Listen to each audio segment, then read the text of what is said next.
3 کہ اس پر شرط نہ لگائی جائے، یعنی کہ جو دونوں 4 لوگ کھیل رہے ہیں، مان لیں سب 50-50 ریال دے رہے ہیں، 50-50 روپے دے رہے ہیں، جو جیتے گا اس کا ہو گیا 250 مثلا. تو یہ 3 شرطیں اگر پائی گئی تو ہر لعبہ یہ کھیل جائز ہے. رہی بات یہ کون سے جیسے کھیل، مثال آپ دیں. مثال جیسے لوڈو ہے، خاص کر یہ کہہ رہے ہیں اس کے تعلق سے بعض علماء نے کہا کہ لوڈو حرام ہے. لوڈو ہے اور شطرنج ہے، چیس ہے اور کیرم ہے. اچھا، شطرنج اور کیرم. دیکھیے ایک اب یہ لوڈو والا جیسے لے لیں یا شطرنج والا لے لیں، اس سے پہلے یہ حدیث نبی صلی اللہ علیہ وسلم کی ایک ہے، من لعب بالنردشیر فکأنما صبغ یدہ فی لحم خنزیر ودمہ. یہ مسلم کی روایت. من لعب بالنردشیر فکأنما صبغ یدہ فی لحم خنزیر ودمہ. جس نے نردشیر کھیلا تو اس کی مثال یہ ہے کہ گویا اپنے ہاتھ کو ڈالا اس نے خنزیر کے گوشت میں اور خون میں. تو یہ نردشیر یہ کھیل رہا، یہ اب یقیناً اس میں اب 2 رائے حرام ہے. اب سوال یہ ہے کہ کیا لوڈو یہ نردشیر میں آتا ہے؟ ایسے ہی یہ شطرنج یہ کیا نردشیر میں آتا ہے؟ اکثر اہل علم کہتے ہیں نردشیر میں داخل ہے، اور کہتے ہیں نردشیر میں وہی ہوتا ہے جو گوٹی ہوتی ہے جس میں وہ نقطے نمبرات ہوتے ہیں. اس طرح کہتے ہیں لوڈو میں بھی وہی کیفیت ہے، تو کہتے ہیں وہ حرام ہے. ایسے ہی شطرنج کے بارے میں بھی اس میں کہتے ہیں جیسے بادشاہ ہے، اس کی شکل ہے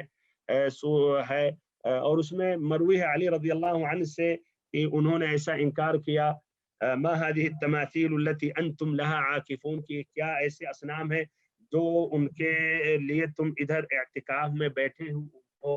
سندن اگرچہ علی رضی اللہ عنہ سے ثابت نہیں ہے. تو بہرحال جو خلاصہ اکثر اہل علم یہی کہتے ہیں کہ یہ لوڈو شطرنج یہ نردشیر کے معنی میں داخل ہے، اسی لیے وہ حرام ہے.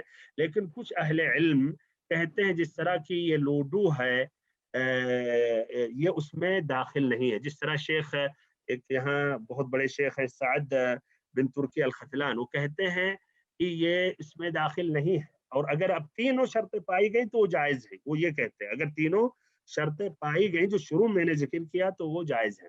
شطرنج کے بارے میں بھی اکثر اہل علم کا یہی قول ہے کہ یہ حرام ہے. اکثر اہل علم کا قول یہی حرام ہے، اور بلکہ کسی نے کہا یہ النرد سے وہی النردشیر سے بھی زیادہ یہ اس میں یہ قباحت ہے. لیکن اس کے بالمقابل اور بھی کچھ اہل علم سے آتا ہے کہ انہوں نے جائز قرار دیا، جس طرح کی سعید بن جبیر سے آتا ہے. اور ایسے ہی وہ ذکر کرتے ہیں کہ شطرنج جو ہے یہ النردشیر میں داخل نہیں ہے. نردشیر کا وہ الگ معنی ہے، اس لیے نردشیر میں تخمین ہے. تخمین کا معنی سمجھ رہے ہیں؟ جو قسمت کے اوپر ہوتا ہے، جیت گئے ہار گئے. اور شطرنج میں نہیں سوچنا، صحیح میں سوچتا ہے آدمی. تو کہتے دونوں میں فرق ہے. اور یہ بھی کہتے ہیں کہ شطرنج سے ایک آدمی کی عقل بڑھتی ہے. تو بہرحال یہ اہل علم کے اقوال آپ کے سامنے ہیں.